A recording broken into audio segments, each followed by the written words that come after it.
নমস্কার, আমি টুলু। আমার আরাক্রান্ত রেসিপিতে আপনাদের সবাইকে স্বাগত। আজ হবে মশলা জেলি। রুটি, পরোটা, ভাত সব কিছুর সঙ্গে খেতে এটা খুব ভালো লাগে। এই মশলা জেলিটা করার জন্য প্রথমে আমি নিয়ে নেব 1 কেজি আম। আমটা খুব ভালো করে ধুয়ে আর আমি ছাড়িয়ে নিয়েছি। এবারে এই আমগুলো আমি গ্রেট করে নেব। একটা থালার মধ্যে গ্রেটার নিয়েছি।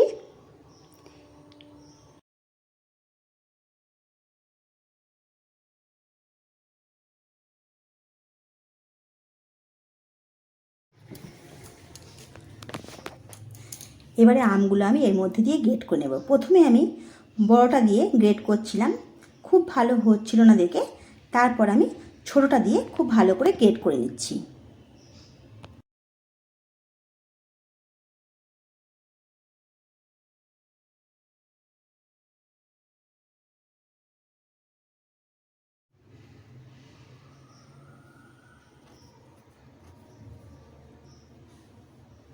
দেখুন, আমটা আমি গ্রেট করে নিয়েছি। ঠিক এই রকম হয়েছে। এইভাবে সব আমগুলো আমি গ্রেট করে নেব।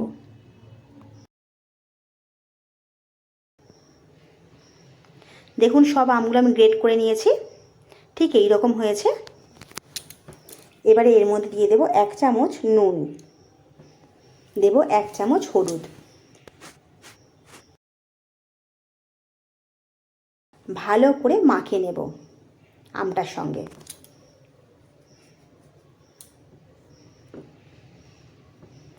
খুব ভালো করে মাখানো হয়ে গেছে।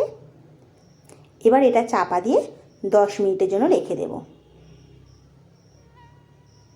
গ্যাসে একটা কড়া বসিয়ে নেব। দিয়ে দেব 1/2 চামচ গোটা জিরে, 1 চামচ গোটা ধনে, 1/2 চামচ মেথি, 1 চামচ মৌরি, দেব 2টো শুকনো লঙ্কা। এটা হালকা ভেজে নেব।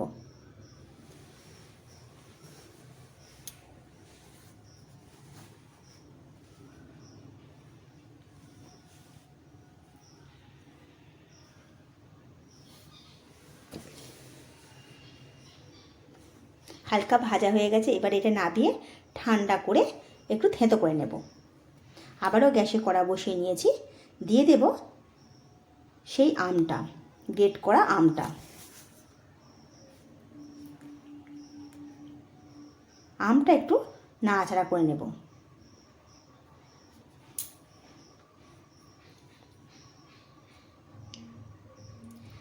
আমের জলটা শুকনো করে নেব। দেখুন, আমের জলটা শুকনো হয়ে গেছে। এবারে এর মধ্যে দিয়ে দেব চিনি।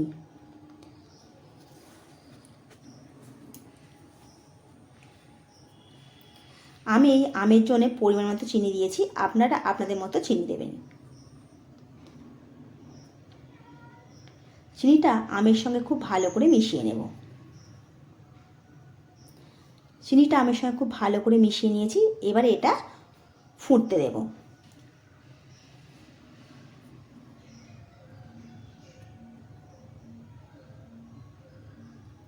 দেখুন, আমের সঙ্গে চিনিটা খুব ভালো করে গুলে গেছে। আমগুলোও খুব ভালোভাবে সেদ্ধ হয়ে গেছে।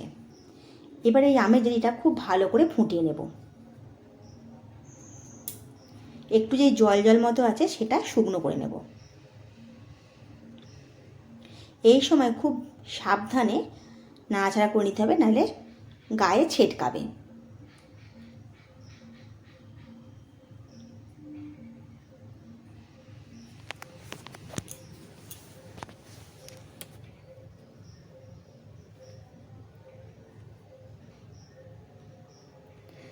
দেখুন, আমের জেলিটা অনেকটা শুকনো হয়ে গেছে।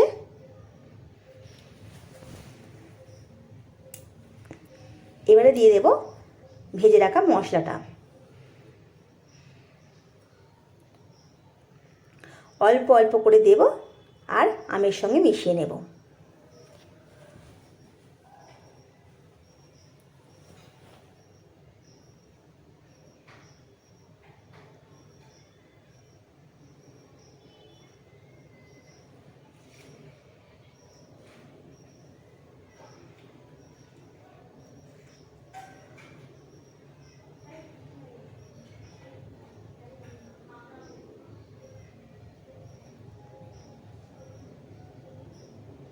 খুব ভালো করে আমের সঙ্গে মেশানো হয়ে গেছে, দেখুন।